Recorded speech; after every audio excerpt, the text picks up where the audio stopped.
This Not at meeting is all. being recorded. Oops, got me audio. Somebody's double. Is that you or me? I'll mute mine. All right, Kerri, I guess maybe we'll go to Kerri first. Oh, really? Okay. Unless it's between you and Mike. Y'all choose. I don't care. Either way is That's fine with me, fine. Kerri. Whatever you want to do. That's all right. So let me get into this here and I'm gonna share my screen.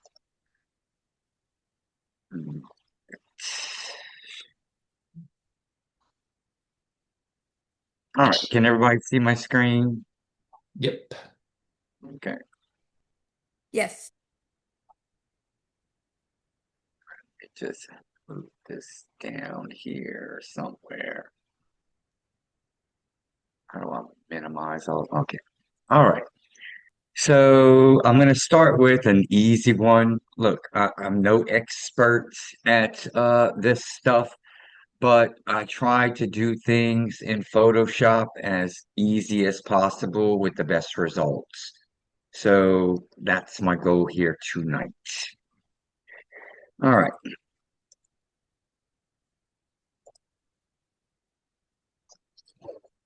So this is an image that was shared with me to edit. And you may not see some of the things that I see, but I'm just going to throw it out there. Uh, what kinds of issues do you see with this image? Looks a touch soft in the middle. Maybe Okay, not. I agree with you.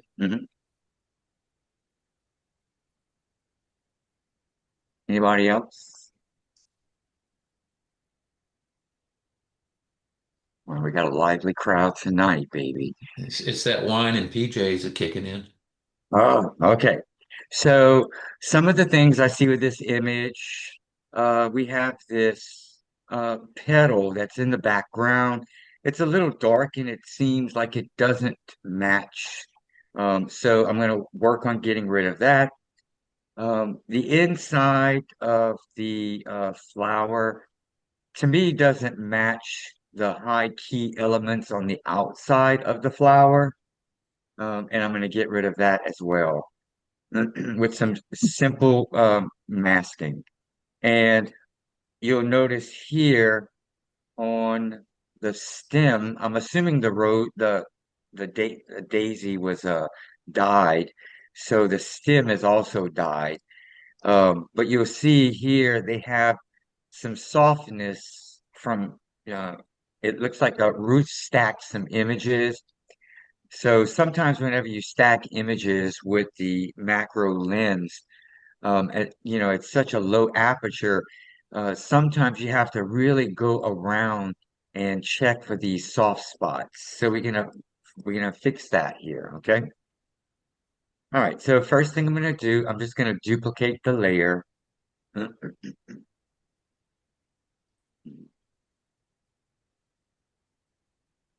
I'm gonna name that camera raw and topaz.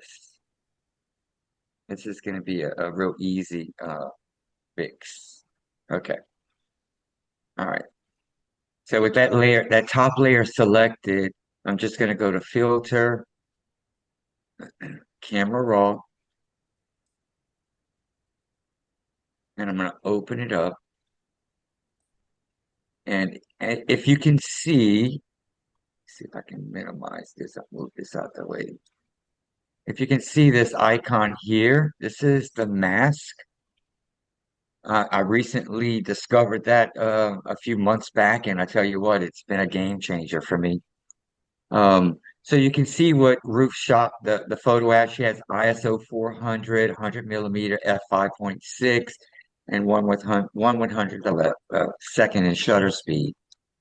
So all I'm going to do, I'm going to use a radial gradient and I'm going to brighten the center of this flower up. So you just click radial gradient. So we have a mask and I'm just going to make a circle and I'm going to center it over the bud. And I'm just going to slightly increase the exposure just to kind of match the rest of the flower.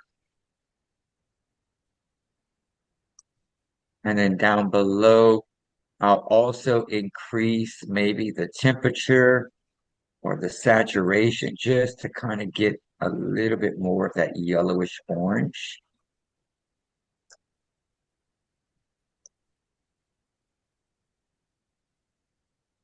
Okay.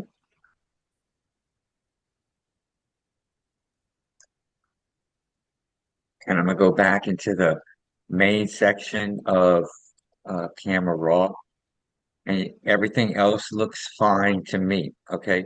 So Camera Raw works just like Lightroom. I never use Lightroom because of Camera Raw. So now that I've made that mask adjustment on this center of the flower, I'm just going to click OK. And you're going to be able to see right off the top. Look at the difference that just that mask makes. Yep. Wow. Big You don't difference. really notice it initially. All right. So now what I'm going to do, I'm just going to go in and I'm going to use the remove tool.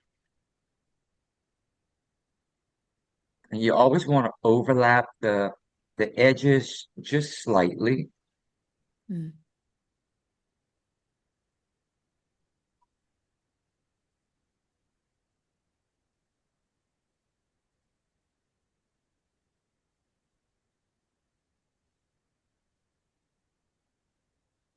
It usually does a pretty good job. All right. So you can see sometimes you may have to go over it twice, and that's okay.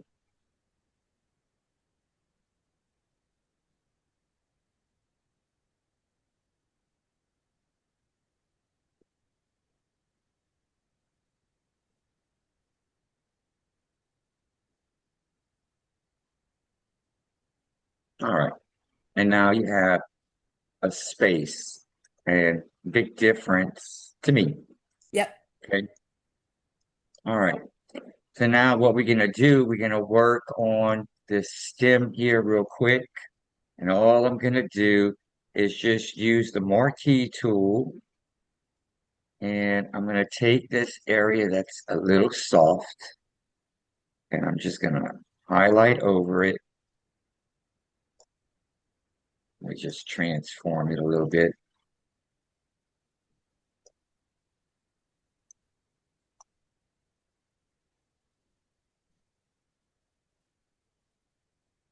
And I'm just going to use a generative fill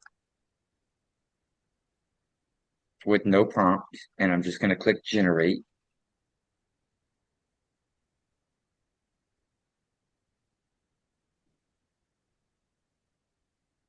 And Wow. it did a pretty darn good job.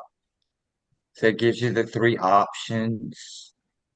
I think the first option is the best. Yes. Okay. All right. So now we have that done. Okay. So now what I'm going to do is just a couple of little imperfections. If y'all recall, that last judge, Larry Treadwell, um, he had mentioned something about flowers and to go around the edges of your flowers, and everything needed to be sharp. I think Ruth did a pretty good job of cleaning up the petals. Everything looks pretty good to me. I'll let you Um, stack it. right, that stacking is Yeah. amazing. And I'll do an image where I stack some flowers in case Mhm. someone wants to see. Yes. Okay. And I love this. Look, the little bubbles right on the edge. That's Mhm. really cool. Yeah. Yeah. Used a little All spray bottle and just sprayed it. right. And you see, I didn't notice it initially. I noticed it earlier today, but you can see something looks wrong here. Yeah. You see that? So I'm not sure if it was the light or if you did some kind of mask or something. I fixed it in the other I don't image that I did, think but I I'm did. not really sure. I think all I did was stack that one when I sent it to you. Okay, yeah, okay, I don't think I did any editing on that one. That might have just been a dark air. I don't know. There could have been a dark area in the background, kind of like that right. dark petal that was in the background. That might have Right. been a shadow. So, I played around with the image. I Mhm. saved it, but I'll just try to do a little quick little thing. But anyway, I would just kind of go in Yeah, because I didn't and see that initially I, either. Glad you me saw either, that. and just kind of mask it out. You might have to tweak it a couple of times just to get it to To get fill that in correctly. right. Yeah, So it did an okay job, but I mean, I would clean it up a little more. yeah, And then I'm just going to show you um, Topaz real quick. Because I mean, I'm like pixel peeping right now, okay? right. Uh, really. Okay, I All right, see. you think? So anyway, so now what we're gonna do, I'm just gonna flatten this. You don't have to flatten it, but I'm just gonna flatten it. All right. And then I'm just gonna take it into Topaz.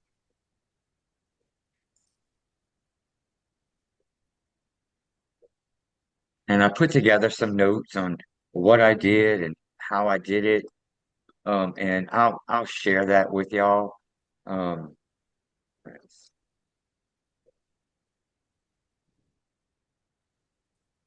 okay. All right, so it's going to open up into Topaz, and I have it set to autopilot, and then I just usually tweak it Oh, from there. so I don't think I've used autopilot. I'm gonna have to try that.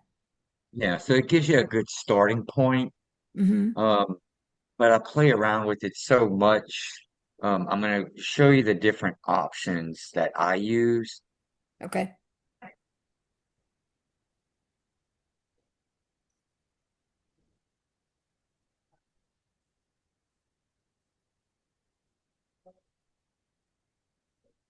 I'll tell you whenever you're on Zoom.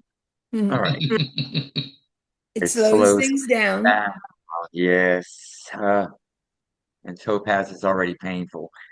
So, you'll see on the autopilot, it's selecting just the subject and it's just doing a sharpening. It's not doing any type of um, denoise or anything because it feels she doesn't need that. It's just a little bit of sharpening. And I'm going to show you the differences between the different sharpening tools that I like. Good. That's what I was having trouble with. All right. So it's saying it's enhanced. You can see if you hover over the subject up in the right-hand corner here, you can see how it selects the entire subject. If it'll show it again.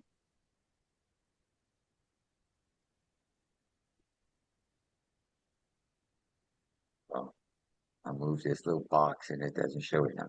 Okay, so anyway, it selected the whole flower. Okay, so what we're gonna do, I'm just gonna click on it, and it's set at standard 33 strength and percentage, 100 percentage opacity, and a little minor denoise. Okay, so if I scroll in and I look to see, it's not that much of a difference. It's very, very subtle. Okay. What I like to use the natural, and you have to tone it down a lot. So I usually go down to maybe about a 12 or 15. And you're going to see the difference now. I use the natural on the wildlife as well, usually around an 8 to 12, to bring out the texture and the feathers. It works really well.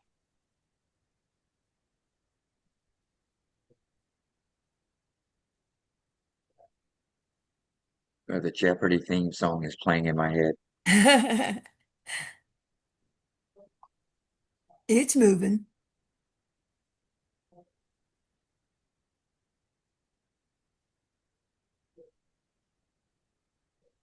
Yeah, so when we went back and forth with the image last week, I went with your notes and went back and forth, and that's why I wanted to send this one to you to see you use your sliders and stuff so I can learn the process of which ones to use, how to use it. Right. And I mean, okay, so now it's enhanced. I mean, you just play around with each one. The ones Right. I use the most are standard, Hmm. natural. Sometimes I'll use the wildlife, which is in beta mode.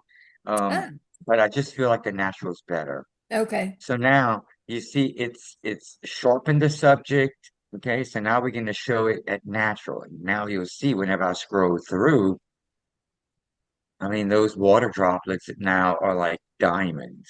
Yes. And the center is nice and sharp, Yep. okay, compared to what it was. Okay. Yes. Looks great.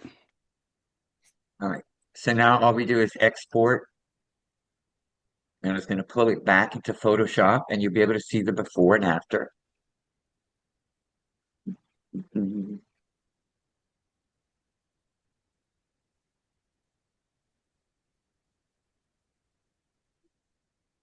So was it in Photoshop before you took it to Topaz? Correct.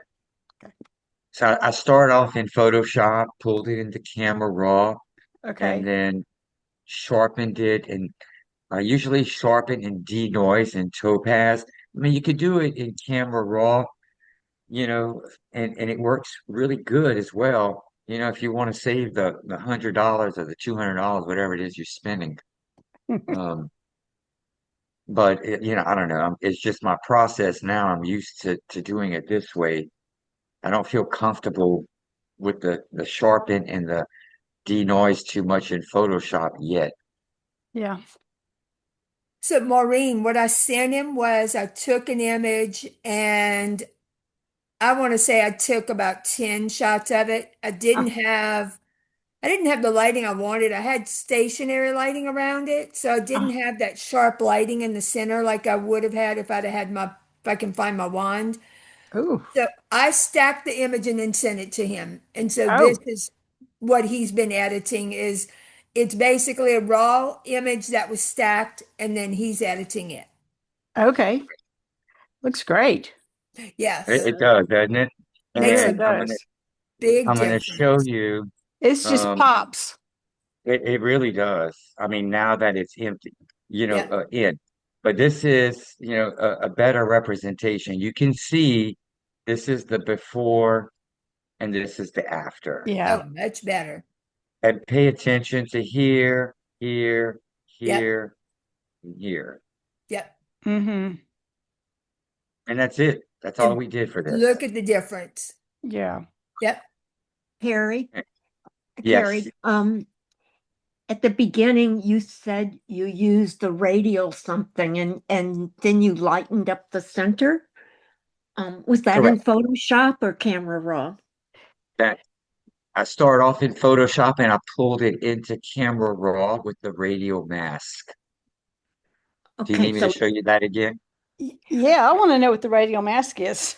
that's what Okay, I want okay, to know. okay. Is it in Photoshop or is it in Camera Raw? No, so it's in Photoshop. So Okay, inside Photoshop, here we are inside Photoshop, correct? So all you do is you go to filter at the top okay, and then you scroll down to camera raw. Okay. uh-huh, Now notice you have camera raw here and camera raw here. The difference is this camera raw will start you off fresh. If you go here, this is where you were. So it'll take you to what Mm. you've done already. So let's say it'll you have take a you what? second, it will take you to what you have already done.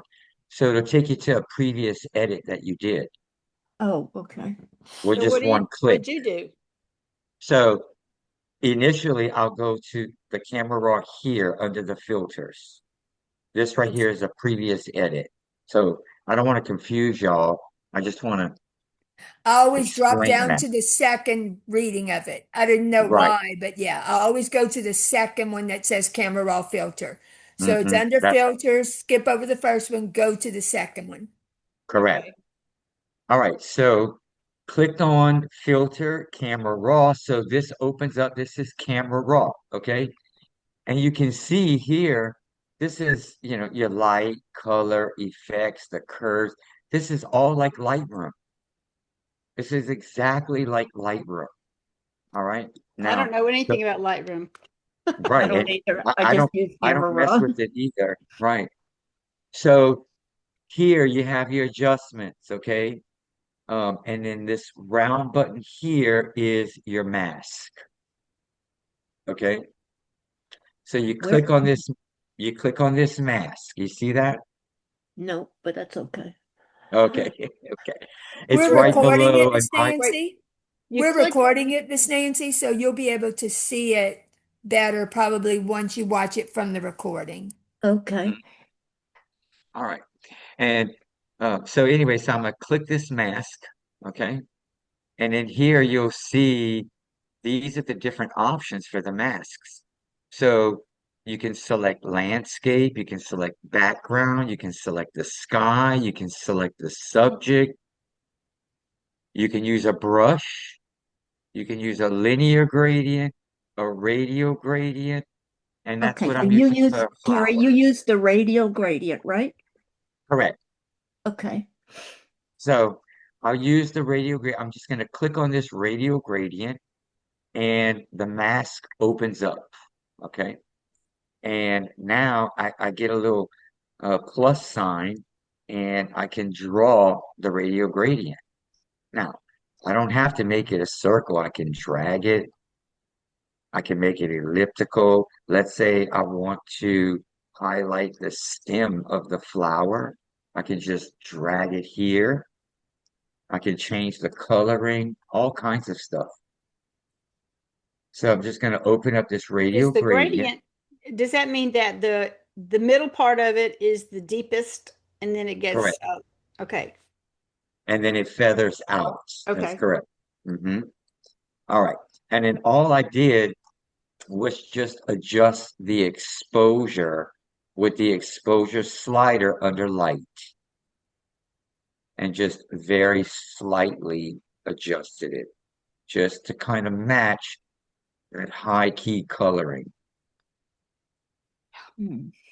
So when you And do that radial gradient and then you do the exposure, it does it within that circle. Is that correct. correct? Yes, Okay. ma'am. And you see if you press this little eye, it looks like a little eye. If you press it, it'll show you before and after. Mm, Before that way you can kind of see where you are. You hmm. can raise the temperature, you can raise the color, the saturation. You can even change the color if I want. So there's so many things you can do, if you want to get creative, with this. All right. I've And never now used radio grade. another gradient that you may want to play around with, especially like on landscapes or anything like that, is a linear gradient. And you have the little plus sign again, and all that you do, you just drag, and it's going to go from, whatever color you want or whatever, darkness you want. Let's say I want to lower the exposure some, you know, if I want to change the color, I can. And the way you change the color, you use this point color. You get an eyedropper. Let's just click the orange and watch. I want to have some vibrance, and I'm just putting in, You're changing just that one color. yeah, Yeah. and you'll be able to see it on the white. Do you see that? It's kind of hard to see because it's very subtle. Yeah, If I go down on the exposure, you can kind of see a little bit more. right. Can see it off on the left side, Correct, right? more so. And then you'll see. So now I just put a slight linear gradient of orange, onto that photo. Hmm. Okay. All right. All right. So any questions about this one? Nope. No, I think your explanation and your demonstration was awesome. Yes, it was. Okay. All right. Very good. That's great. All I've right. always wanted to know what a radial gradient was, and I knew it was shading, but I didn't know how to apply it. All right. So this one, let's see. I'm gonna do I'm gonna stack some images so I can show you how. Some people stack them inside camera. I don't prefer not to, because I just don't get the same results as I do if I stack them inside Photoshop. All right. So you go to File, you go down to Scripts, and load files into stacks. Now you're going to browse and find the images that you want to load into stacks. Can't remember where she was. There you go. Okay. So you see I have 8 images that I took at different focus points. I'm just going to select all of those, and it loaded them up into the stack, and I'm going to click OK. So now Photoshop is going to stack the images inside.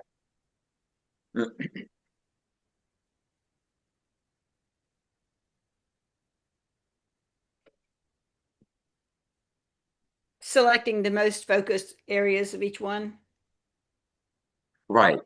So like I'll focus, focus, focus, focus, focus, focus, focus, right? You know, Uh-huh. I'm Yeah. focusing all the areas of the flower to get it nice and sharp throughout. Mm-hmm. All right. So you Kerri, see does it now matter? go Kerri, ahead. does it matter what order you pick them? It does not. Oh, great. Good. Hmm. And then, everything is on a focus plane, right? From like a horizon, and it's like you're climbing up a ladder, correct? Whenever you're focusing from close to far. But what I found, focusing like on edges, on ed, I don't usually stack 1, 2, 3, 4, 5, 6, 7, 8, 9, 10 all the way up. I'll focus on different edges to get Mm-hmm. those edges nice and sharp, and then I'll go through the center. Okay. That's just the way I do it. It's not right, but it works for me. All right. So we have my images loaded up. So I'm going to hold down the Shift key while I have the top image selected, and I'm going to click the bottom image, and it's going to highlight all of the images. Okay. So now I'm going to go back to File. Edit. If I can get there. Edit. And I'm going to click Auto Align. And I'm just going to make sure the auto is selected and just click OK. And now it's going to automatically align the images in case something moved whenever you were taking the pictures.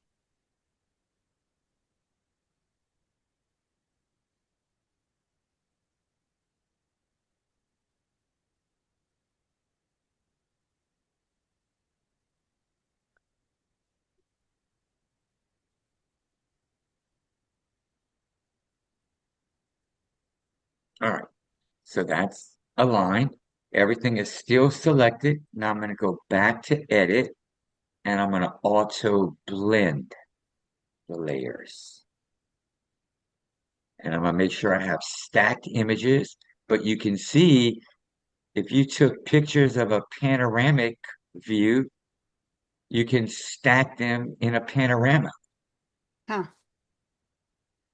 But we're going to just stack them. I have seamless tones and colors and content aware feel. Both of those checked off. Some people suggest don't check those off.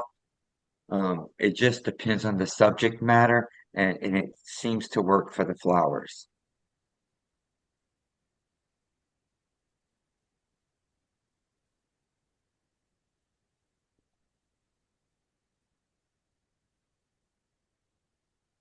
I'm trying to select an image that didn't have too many images because it does take a little time sometimes whenever you're connected to other things.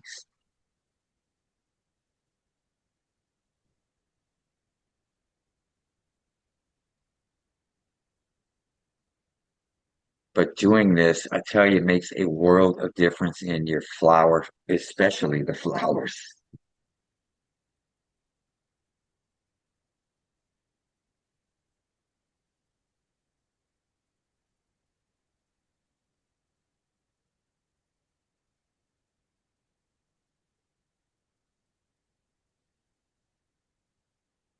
Here, kitty, kitty.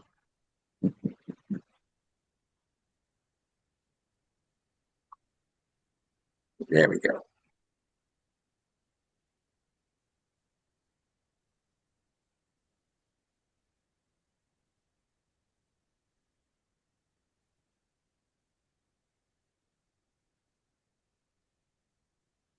All right, so now what it's doing, it's creating a mask for each one, and then you'll have a final merged image that should be sharp throughout.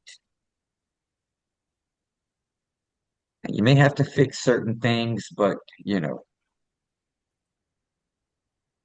that's just the name of the game.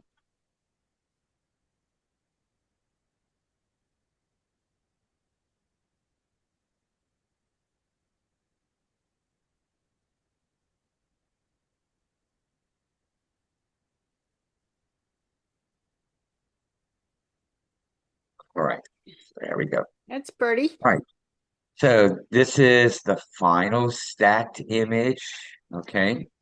And it's pretty darn sharp, right? But we're gonna fix it and make it even sharper. All right, so all I'm gonna do is just flatten this.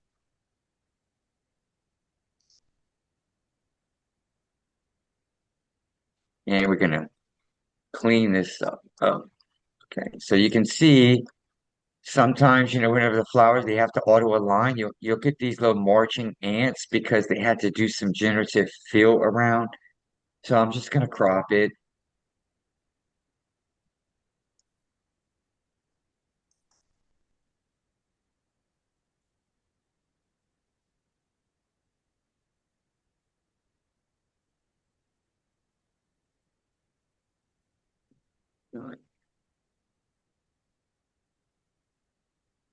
All right, so of course, I'll clean all these leaves up and everything.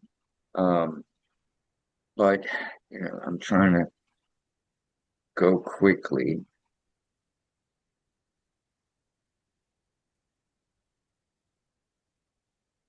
What are you doing there? I'm getting rid of it. Oh, you're taking them out. So I'm using the remove tool just Okay. to get rid of the junk. Okay.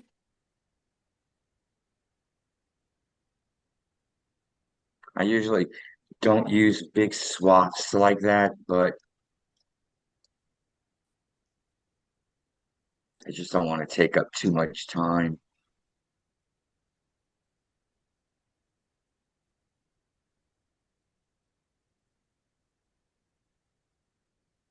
And look, if push comes to shove, I have an image that I already have stacked. I'm not going to worry about it right now. All right. So I have there again, I'll pull this into Topaz, or I have a certain action that I like to use. It's a high pass filter. That works pretty good and it's quick. I'll show you that. And I can email that to you if you guys are interested in it once I show you how to use it. But it works really well. I'm just going to duplicate Is my it part of layer. Okay. It's It's a part separate of from what? Photoshop. No, it's an action for Photoshop that I Oh, made. And Kerri, that action does what? It's a high pass sharpen. So what Oh, it'll okay. do, it'll sharpen the edges for you and give a nice clean image. Right. Okay.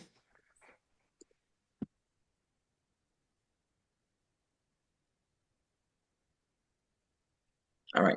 So now I'm going to go into Topaz.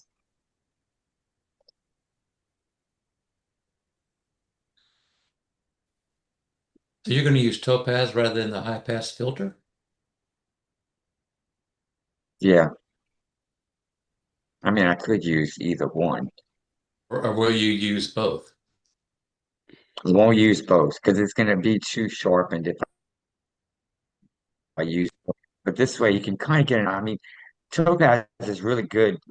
Whenever you're not connected, it goes pretty quick.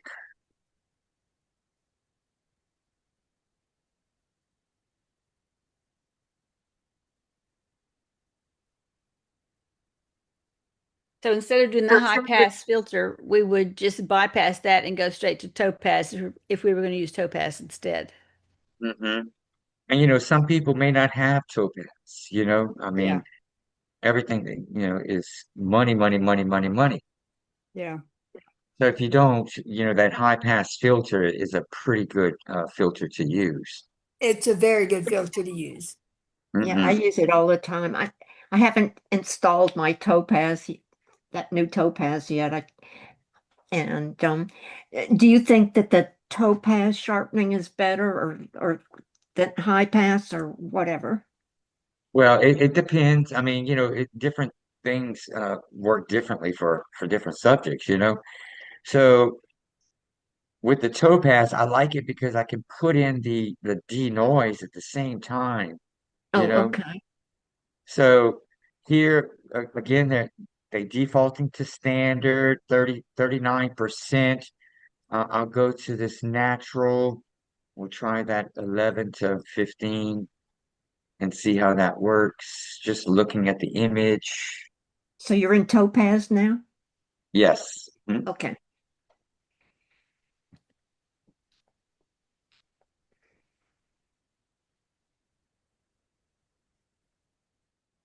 It's a beautiful flower. It is. I was thinking that too. I love that color. Me too. Yeah, I love the color.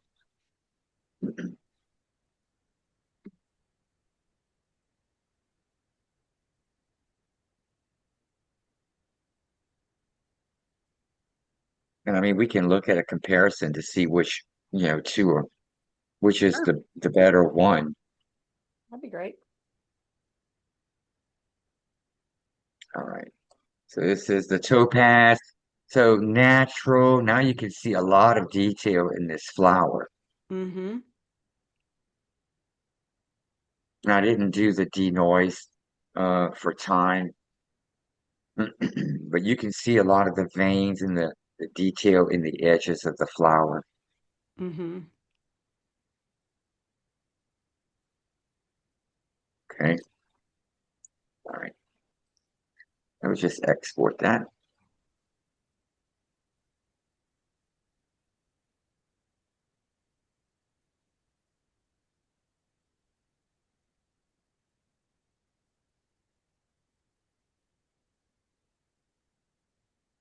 I wish I had a super, super fast computer. My God.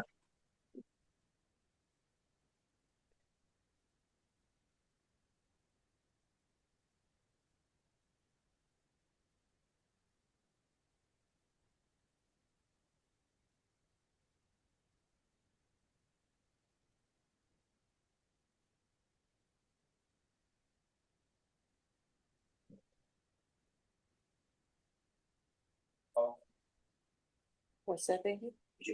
Yes.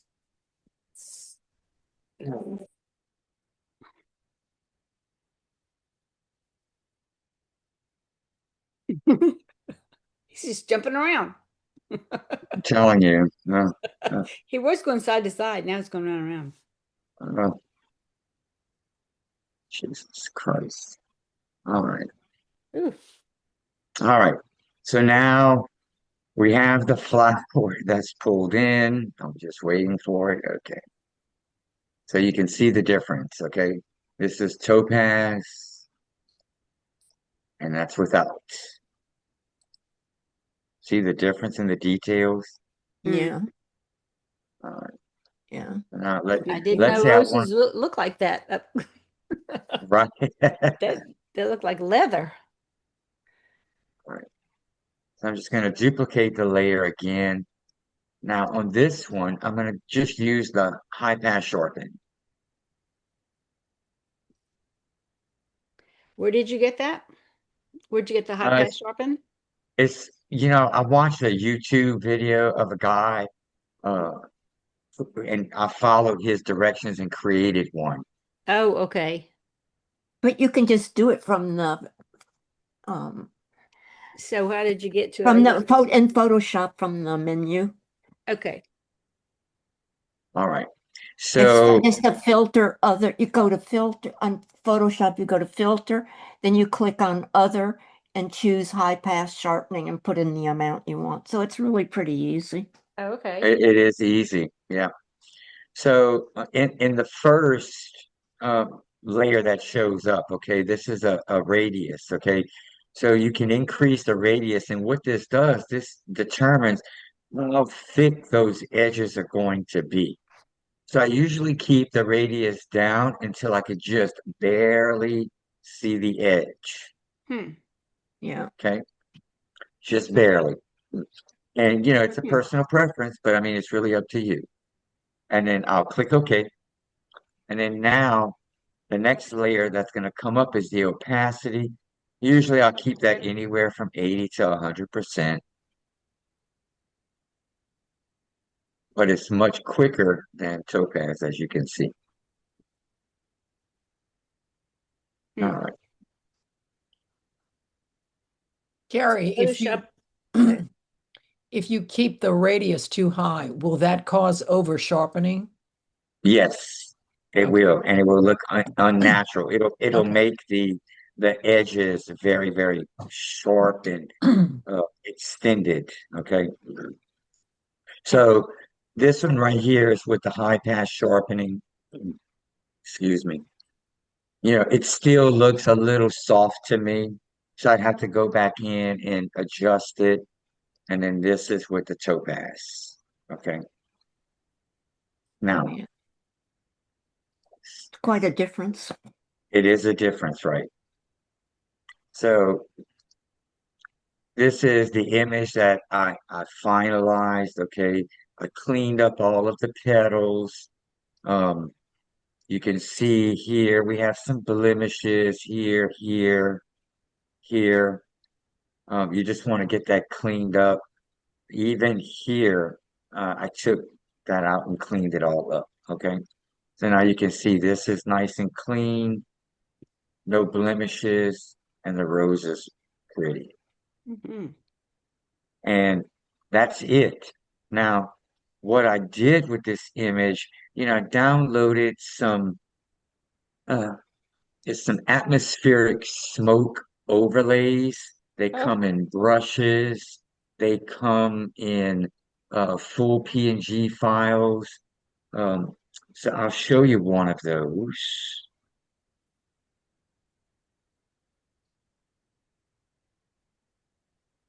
But the file is large. Holy moly, it's large. All right. So it comes with a bunch. It was very inexpensive, but so worth it. They Hmm. have clouds, smoke, different kinds of smoke for structure, for slopes, lights, light rays, all kinds of stuff. Okay. And basically, what I did, I set, you have 18-bit and 16-bit smoke images. The images are large, but I set my brushes. I go to my setting here and I have the brush name and the brush tip. I don't put on the brush stroke because I don't need to see this. I like to see the tip. So I just have the name and the tip. Mm-hmm. And then what I'll do, I just have the smoke here.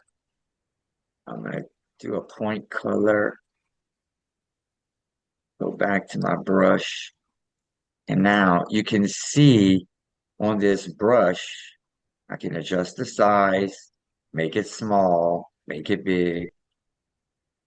I can adjust the way it angles around. So, Oh, and you see, you can Wow. yeah, it's really cool, if you really want to get fancy. yeah. So before I use that, what I do, I'll create a layer. All right, and then I'm going to use this little spin tool just to kind of adjust the angle of it. So let's say here. Okay.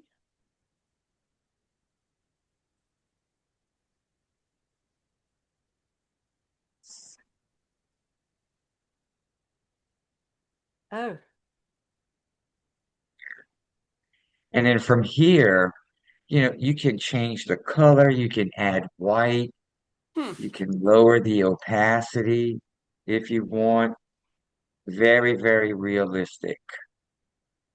Okay. It And looks this cool. is this is what I created. Wow. Oh, that looks great. So you can see, I use a little bit of white and then I put a little bit of orange in it. And, Mm-hmm. whenever you have this on a different layer, you can really just come in with the eraser, change the opacity and your flow and just take it off of the flower, if it's, interfering with, your image, Right. Okay. you know. So yeah, so That's cool. So you'll send us the name of those brushes of the yeah, atmosphere. I can definitely send that to you. Yeah. That's cool. But I mean, very cool. So I've done a lot of like the haunted images and use that smoke and stuff. Yeah. Kind All of right. reminds me of that old fashioned I had. That what? You got one that smoked? The old fashioned I had at our banquet at Fizo's, the bartender smoked it before he handed it to me. Oh yeah, that's cool. All right. So y'all want to do one more? Or y'all ready for Sure. Mike? Or whatever. I'm glad you showed how to turn the brush. I was having trouble with that the other day.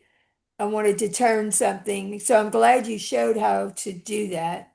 Mm-hmm. And you see, I used like on that image I posted today, this was just a piece of purple cloth that came with the flowers, Uh, and I put in um let me see. I put in one of the smoke overlays oh. in like the corner, but Oh. you see it up here Wow. and left the opacity at 100 and just lightened it down some and it looks like a light. Yes. And all Very it is effective. is just a smoke overlay. Huh. And you can see, a little bit of the texture in the smoke, but Mm-hmm. pretty cool. Yeah. Yeah. All right. That is very cool. Any other questions? Yeah, one day I'm going to pick your brain to find out how you get that beautiful black background. Um, well, I wish I could show you because Maureen, my dining room table is set up with a black cloth Oh, right now. uh-huh. Um, and my umbrella, above it. And I just put the subject, like the flower, far away from the background Ah. and snap the picture and it keeps it nice and black. Oh, goodness. Okay. Yeah, that I mean really and truly that's all I do. Huh. Now, um let me see here. So I know That's pretty. this was an image that was sent to me.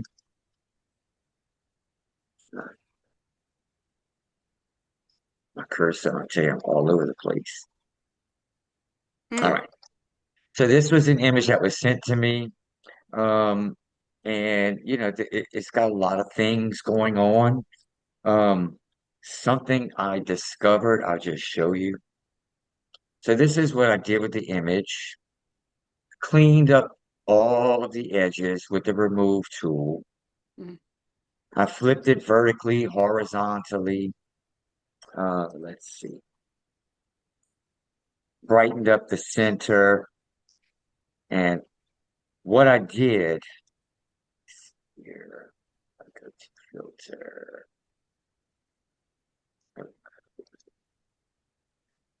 So you can see where I cleaned up the leaves here and the center. Okay. And cleaned up the edges. Well, I found something in Camera Raw that I forget to use. Let me see if I can open it up.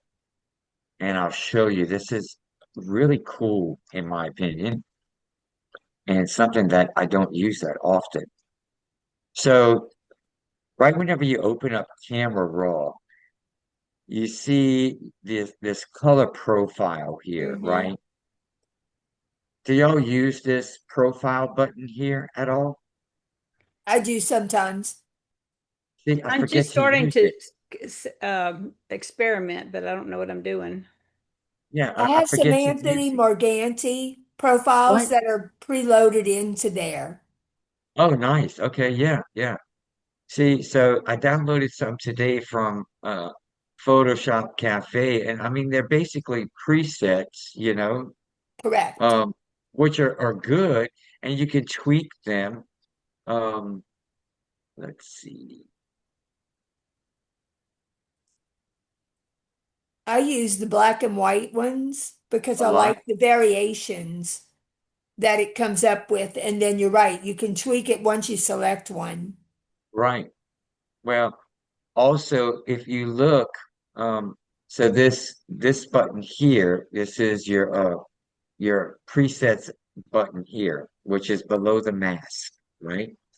So whenever you click on that, you have all these presets. I don't know what, I can't remember what came with my Photoshop.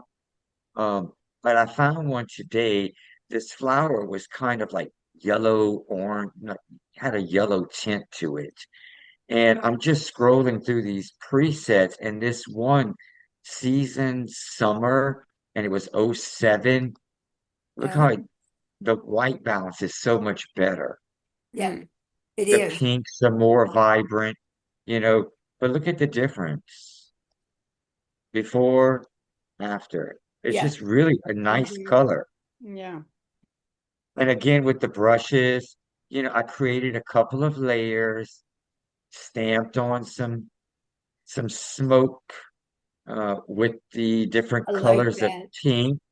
Hmm. And I mean, that's basically a background that you created, and Yeah, this is a little bit darker, That's pretty. um, that is with more of the smoke over the top. nice. Yeah, Yeah. not So too bad. Carrie, you put that smoke in on it in Photoshop, right? Correct. Or okay. I used the brush and just put in some textures with the brush, change the opacity until I Yeah. got a nice pink background. Um, and it looks really good. Yes, it does. Yeah. It's beautiful. There's so much in Photoshop. It's great to have it explained. Oh my God, so much you can do, Yeah. and It's like I really said, great. It's so Yeah. nice to see how everybody does things, because people do things differently. that's Correct. right. And I try to do things the simple way. Me too. All right, so let's see here. Let's open back up. And Miss Nancy, there's no right or wrong with it. It's Yeah, however you choose your outcome. So it's nice exactly to right. see everybody's differences. It is Correct. true. and I was just trying to see, and then I'll be finished. I'll just turn it over to Mike.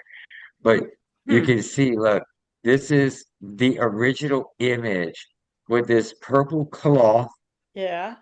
hanging in the back. I had a light flashed on it, and on my little clip, this little bitty flower on this little clip. How about that? Yeah, okay. I love it. So are you holding the clip or the clip that has a stand? Yeah, it's a clip that's on a magnetic stand. Okay. Oh, wait, my mouse is stuck. What the heck? Creative.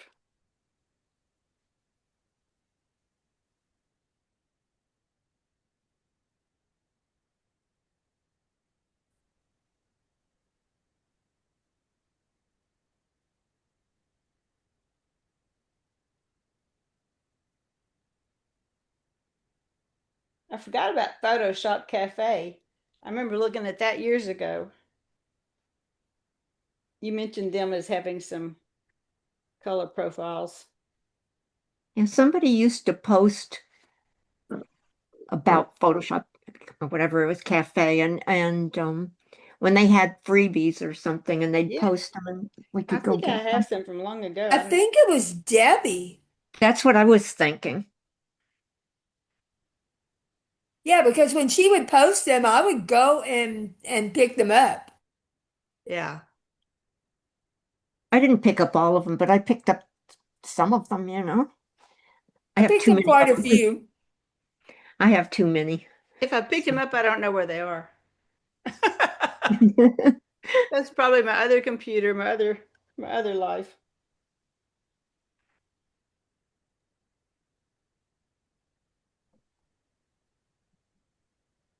But Did you, our did you get camera. stuck, Kerri? Go ahead. It looks like his computer locked up or something. Well, Carrie, I think you've done a very nice job tonight. I Thank enjoyed it, you. and I plan to watch the video. He did a great job. And you're going to send out a file with your written directions too, correct? Correct. So that'll be great too. Wow. I think this is really nice seeing how somebody else does something. Yeah, and just the possibilities that are out Yeah, there. exactly. You may Correct. not, So we could do it with any image. It's just a matter of seeing, right. It's nice to see what somebody else does with an image. yeah, Yeah. Exploring through their eyes and then Correct. copycatting. And learning. Oh, definitely. yeah. I think we lost Kerri for a second. I think we Well, hello, did. So, Mike. He must have Mike, dumped out. you're up. Okay. I just realized that Julie Pastor on my screen is Ruth. So Her voice sounds different, doesn't it? it does. I thought it was just the fishing and beer drinking. Well, let's call it the wine drinking and the There we go. Well, these days. thank y'all for sticking around. I wanted to mention to you a couple of things. Kerri can really knock it out of the park with Photoshop, but I heard a couple of ladies, I think it was Miss Nancy and Maureen, say they didn't know a thing about Lightroom. Well, Yeah. I want to tell you, you do, you just don't know it yet. I want to share a little secret with you. Camera Raw and Lightroom are on the same software platform. Oh, Yeah. They are almost like identical twins. The only difference is there's a few tweaks in Lightroom, and I'm going to show them to you when I do the culling demonstration.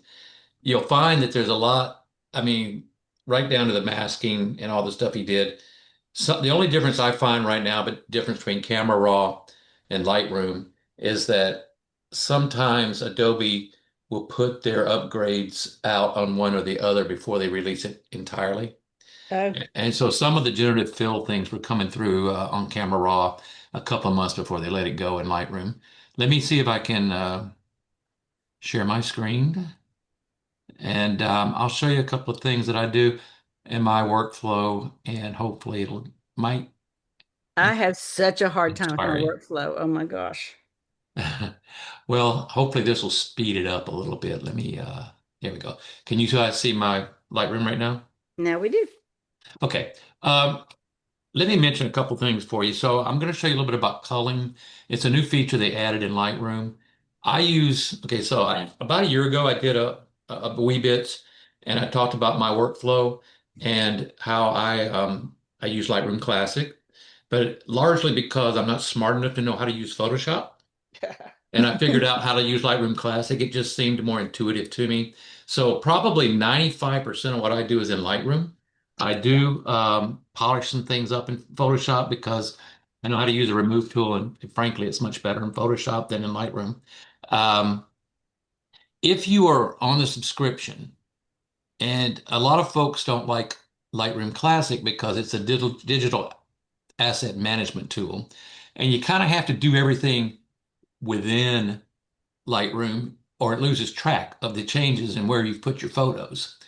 Oh, And that's why a lot of people don't like Lightroom Classic. However, what I'm going to show you can be done in regular Lightroom Cloud, which is a less complicated version. And if you just want to do culling, you could use that to be a fast method of getting rid of photos. Now, what do I use culling for? As you know, folks, I shoot a lot of photography and wildlife. So mm, sometimes when you're ripping off 20 frames a second and you have to hammer down for 8 seconds, you accumulate a lot of images. I went right. to the rodeo for the first time in 40 years with some folks in the club, and I came away with 3,700 images, which I'm not sure that says a lot about my ability as a photographer, but it does say that I shot a lot of images. So obviously, that could take hours to go through, especially if you're looking one at a time. I Mm. went last week with Doug and Barry and survived to tell the tale. We went to Cameron Parish. I rode in the back seat with Doug driving and Barry up front navigating. So I spent a lot of time praying and I missed a few camera shots out the back window. But I did, if you look right here, and I kind of, Miss Nancy, I hope you can see the bigger arrow moving around maybe. On the left side here, down under all the years, you see imported on February 9th, and I had just one short of 1,000 images that day that I Mm. shot. We were out all day long, so I feel like I did better. However, I want to show you this feature, and I want to tell you we can use it a lot of different ways, and it might help you. I the 3,000 images from the rodeo, I called them in about 30 minutes. Ah, And the 1,000 here I did in about 15 minutes. mm, And that was actually, I did some things, I could have done it faster.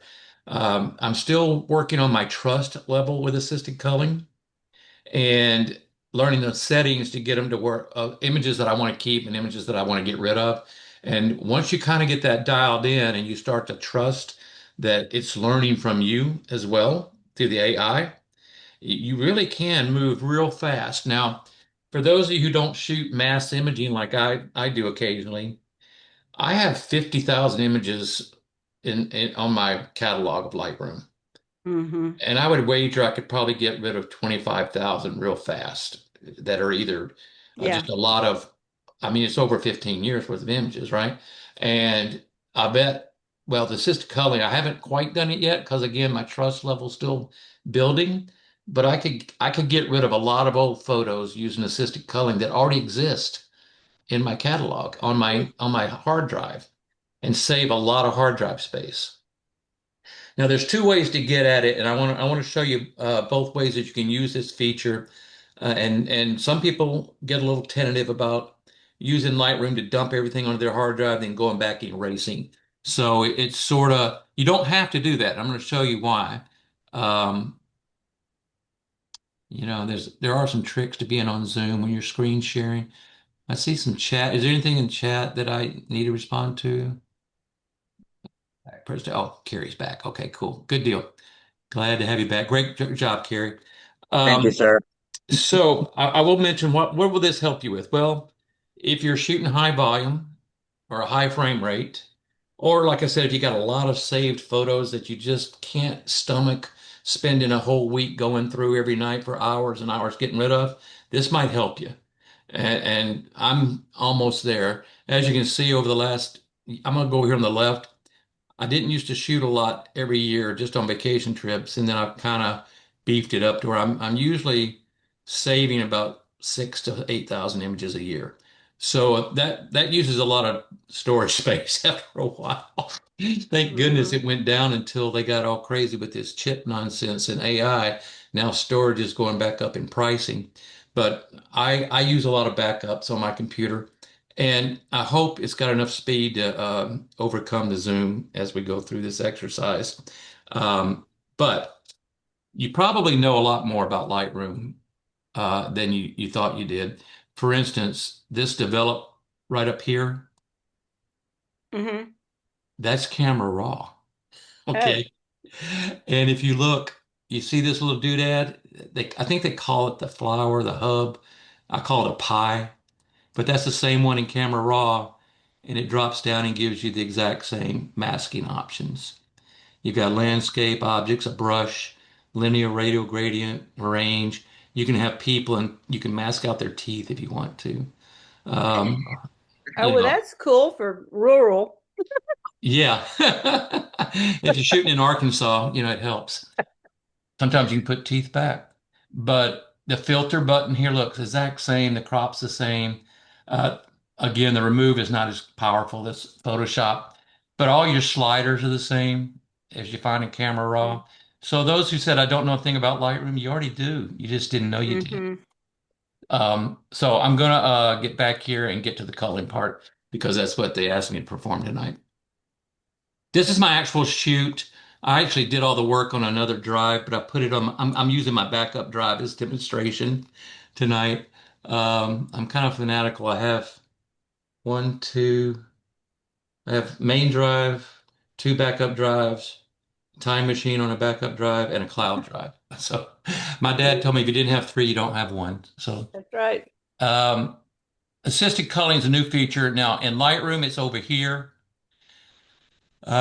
In Lightroom Cloud, it's on the other side, but I'll show you the differences real quick. So basically, you just drop this down and you tell Lightroom how tight and how strict you want it to be when it selects images. So you have Right. total control over all the images. Now, a couple of them I've gone back and fixed because I always start right here. We have select, reject, and then view. And you can view the selects or the rejects or all of them at once.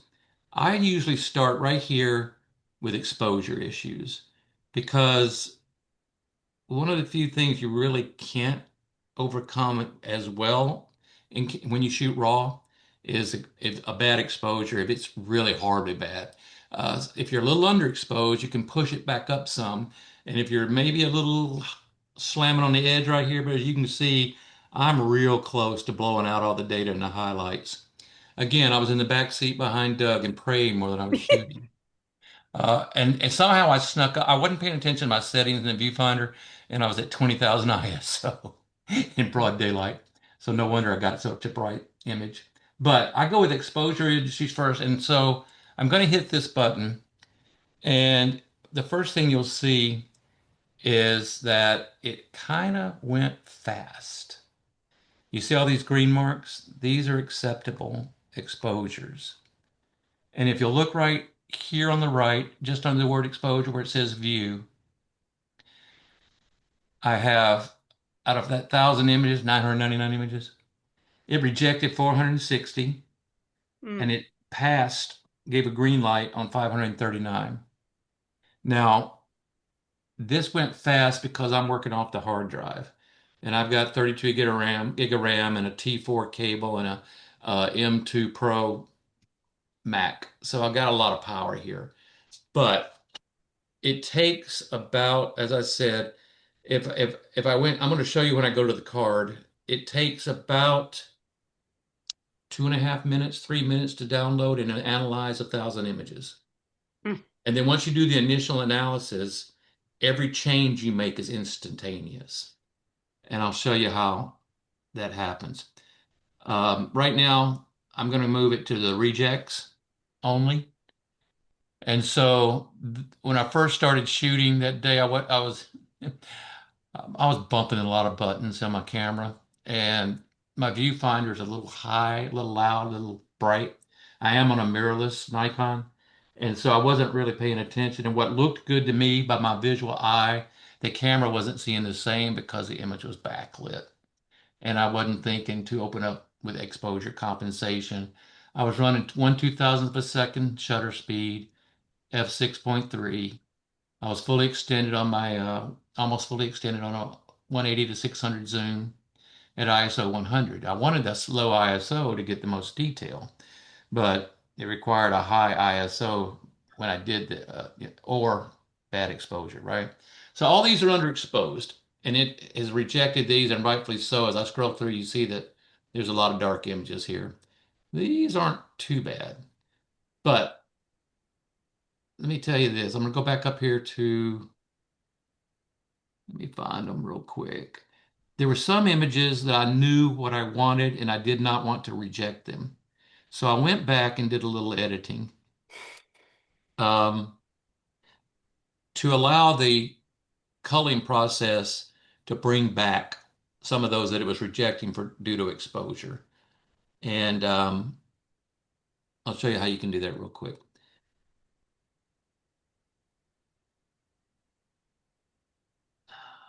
Come on. All right. So I almost blew out my metal arc, but I was able to salvage it. But you see all these dark ones right here? Or these were dark on the other screen, but I lightened them up. And the way I do that, I knew that I wanted this Kerri. I didn't want to reject him. He was being rejected because he was really dark, but I knew it was just more underexposure than overexposure. And so I was able to push it back up to an acceptable level to get a decent image out of it. And that's one of the advantages of shooting raw, right? So I knew I did not want to reject and delete that image. So I went through, and I'm going to show you how I did that to trick the system into accepting the image.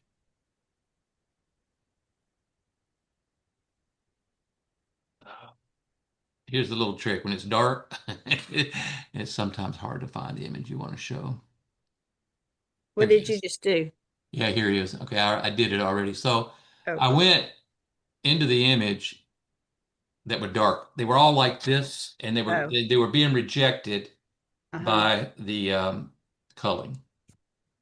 So I just quickly jumped into Lightroom and just real fast, I went into the filter and I came in here and I just did this and I watched the histogram move over. And I brought up the shadows. And I wasn't trying to perfect the image. I just wanted to get bright enough that my culling process would not delete it because I knew I wanted these images. I did not want to reject them because I was really interested in salvaging that bird.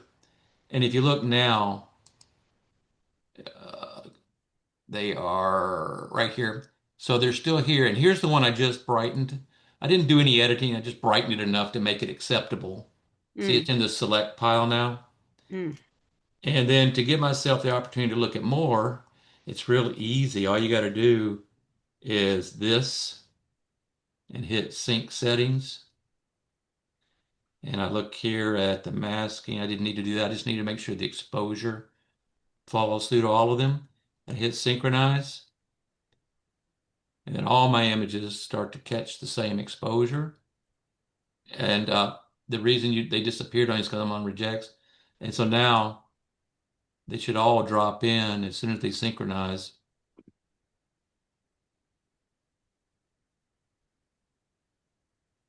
Because the exposure is going to get better. And he watches all these little red buttons turn mm, green. mm. So what I did was I tricked the system. It told me they were crappy exposures on those photos, but I Yeah. knew I wanted the subject and I knew I could recover the subject with some editing. So I just changed the parameters of what the culling process was looking at. Sometimes I don't do exposure issues because it can be a little tight. But then the next thing I look for, and this is important, we're going to ignore these two images that I've already edited because that's the final product. Mm, We're going to look at this one of these down here that hadn't been fully developed yet. So it's past my initial test of exposure issues. I'm looking at all. If I hit rejects, those are no longer rejected. If I hit select, you'll see my number's gone up to 558, 441 versus, as acceptable versus rejected. mm. Now, let me get back to that. We're here, but the next thing I'm going to do is I'm going to ask it, is the subject in focus? Ah, Because that's the next thing that, exposure issues are bad enough. You can save some of those, but I'm even no matter how much topaz you want to put on one, if that thing's bad out of focus, it's gone. You can't save a bad focused image. So if I go here to rejects, you'll see that I now have 600 rejects where as I was shaking in the back seat, I'll admit that. Um, and nervous? I was also balancing the lens on the windowsill. So, I was probably picking up some vibration from the motor. Doug was a really good driver. He actually stopped and let me get, this Cara that I wanted because I hadn't picked up one. But these are soft, as you can see, and there's just no saving this. Oh, So some of the Cara images, I held the camera more steady. I shoot at 1/2000th to overcome my natural shake. And, I did all right. These where he was way off, his buddy, there were two of them. This one was way off out in the bushes, and it was really just too far away to get a good lock on with all the sticks and everything. And you mm, can see that right in here, it doesn't matter how much I blow it up. That's 1 to 1. So those subjects out of focus, nothing we can do. We let that go. Now back to all. I want to get a little tighter, and this is where I want to mention some tips for you if you want to use this. You'll see here under sharp, I've got it set well below 50 on the focus. If I want to be looser and take some borderline images, I would back this off and you see all these just turn green, even though we know that some of them are soft. ah, Or I've learned to tighten it up a little bit to here. And then I'm only going to get really good sharp images. But for our purposes, I'm going to stay at 50% on the rate, on the scale. Now, once you get your subjects in focus, you might want to go and see if their eyes are open. And I'm going to switch drives to another example. And luckily, I've already done these too. mm. Um, Ooh. I'm going to my good old friend, the rodeo. And all these are green because they have good exposure and they're all in focus. But um, you see, I got 105 left out of the 3,000 I shot. If you take a look at this, here's something important to note that sometimes you gotta, this guy's face is barely visible, but he did pass the eye focus. Oh, Okay, so even though it's hard to see, uh-huh. Yep, it's in there. his It's eye was close. in focus, and so it kept Okay. this photograph. But just by the fact that I started with 3,100, I would show you the process, but it'd take a while to go through 3,100. I don't want to burn 10 minutes of evaluating them for you, but you can keep tweaking it. And I found that for me, to make sure the eye is in focus, I go all the way up here to 80, Mm. and it gets really precise. If you go to 80, that seems to be a really good defining number. Um, And that picture still made it? yeah, yeah. This one right here, see his eyes were in focus. Mm-hmm. Take a second to load up. They weren't in terrific focus, but he still made it. But what's more important next is see people without people's eyes. So a lot of the ones I rejected, their face was turned away. Oh. Here, they actually it passed the eye test because it got the calf's eyes, not the cowboys. So you can't even see this guy's eyes. Uh-uh. And you can kind of tell he's got eyes, but it's taking identifying this calf as a subject and the horse, and you can see their eyes. So it's saying, well, that's in focus. Mm-hmm. But the next thing you go for is you go to say, well, okay, great, the eye's in focus, but is the eye open? Um, and if I go, let's see, backup drive. Yep. I'm gonna go back to the full boat of rodeo stuff. I went ahead and analyzed them before we did the call tonight so that you wouldn't have to sit through all that. Um, you see a lot of this reds and greens, and I'm gonna take the eye focus out and just go for subject focus. Well, see all these right here that are green. Watch what happens when I say, are the eyes in focus? We're gonna lose some. It's gonna turn some of these red. Here we go. See the red here? Mm-hmm. So it just by the eye, I didn't catch the eye when it focused. But even more so, now I'm going to go to some of the acceptable one, and I want to know were their eyes open? Because maybe it's Mm-hmm. picking up eyelashes Mm. instead of somebody's face. Let me see if I can get those cowboys on the buck and bronc. Here we go. So here, whoops, the horse's eye is in focus, Yeah. and his eye is kind of in focus. I was trying to focus on the face of the riders. But if I ask if his eyes are open, it might reject this photo. It rejected this one right here. And if you see, we can't even see his eye. So it selects a main subject. So if there are a lot of people, it would select one person. Yeah, it'll target who it thinks the subject is when I did subject focus. That's Mm-hmm. why I go in this order. Mm-hmm. Let me back up and just give you an idea of how it goes to the procedure. So right here, I'm sitting on nothing yet, nothing analyzed. I already have, but I'm going to click them. So we're going to go exposure problems. All these are okay. Look there. Oh, that's a little dark. Yeah. All right. We're going to reject those. This was early on when they started the show and everything was in a different light. Some of them had enough light, others didn't. I was having a few camera issues early on because I was using a different camera than I normally do.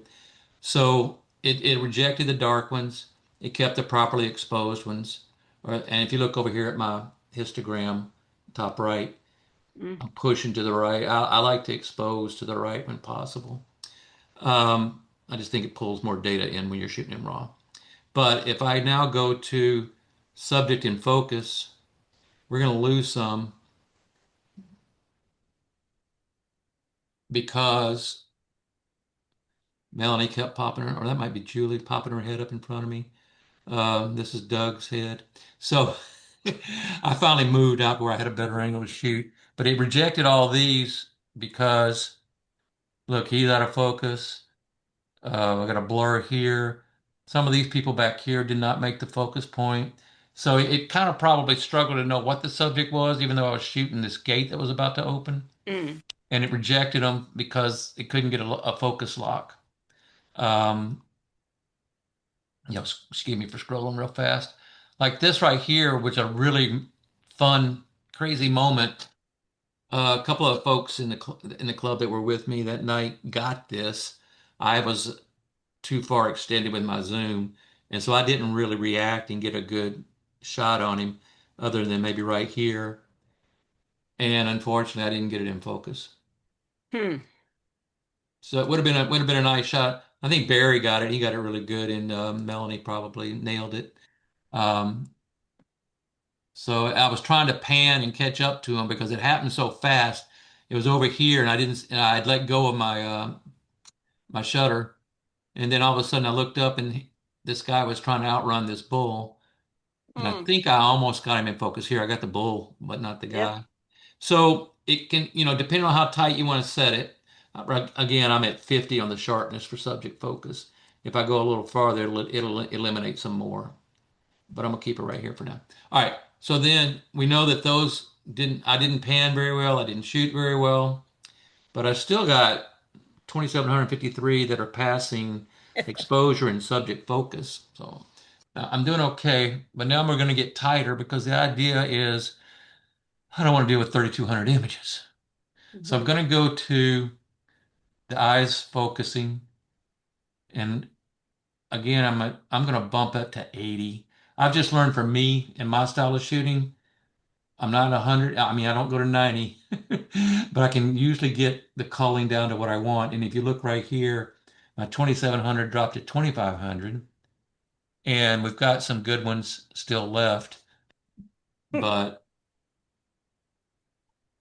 we got a mixture of rejects and acceptable focus. And that is just based on the eye being in focus. Wow. Now, when I get a little tighter, let me see if I can find that cowboy coming out of some of these bucking broncs. Those guys, their eyes are open, believe it or not. It really surprised me how they They're maintain scared to that. death. My eyes would be closed for them, you know. Um, this one right now is being accepted, but I'm a little high on the exposure, but I can fix that in editing. Somehow it thinks it found out that his eye was in focus. Which, Hmm. yeah, let it load up fully. Just take a second to lock in. Apparently, it's assumed I got his eye in focus even at 80. But now watch what happens if I'm gonna back it off and go back to the grid. But keep your eye on this one right here and watch that green right there, okay? When I say is the eye open, it's going to take about a second and it's going to turn red unless it's picking up somebody else in the photo.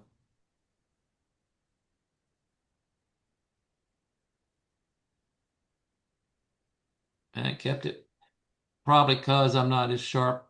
If I go a little sharper here and here, that I know that image will turn red because yeah, here we go. It's See, red. I rejected it because it's an okay image, but I'd like to see his face and eyes just to get, what's he going through. So you can really whittle this down fast. And if you Mm-hmm. look at my numbers, I'm down to 1500 that it thinks are still good. Hmm. And then I can tell it to reject photo without people's eyes. Take out a lot of crowd shots. And then reject all can't tell. So it can't tell if your eyes are open or shut. It's going to reject those. So now you see I've got a lot of rejection. Mm-hmm. And I'm down to 108 images that it considers acceptable based on the parameters. I'm gonna back off on that sharpness just a touch. So this section is mainly for faces. No, I mean, right up here under subject is if you're doing an overall image like a landscape or if you're Uh-huh. doing flowers and you Oh, just want to okay. know if your subject's in focus, Yeah. you could use that. Um, you know, if Okay, I you were see. doing a lot of macro work and you weren't sure if you nailed the focus on, but maybe Yeah. out of 10 shots, you got really good on five and the other five needed to be thrown Okay. away. So you could do that with just subject focus. Okay. When there's people involved, then you want, or animals or Mm-hmm. sports, you want to see their eyes and their Mm-hmm. expression, and then you want to see their eyes open, Mm-hmm. or if let's say you're shooting a group shot, family reunion, there's always somebody that closes their eye the first time, and there's Yeah. always somebody that closes their eye the second. For my family, I'm lucky if I get everybody looking at me on the fifth shot.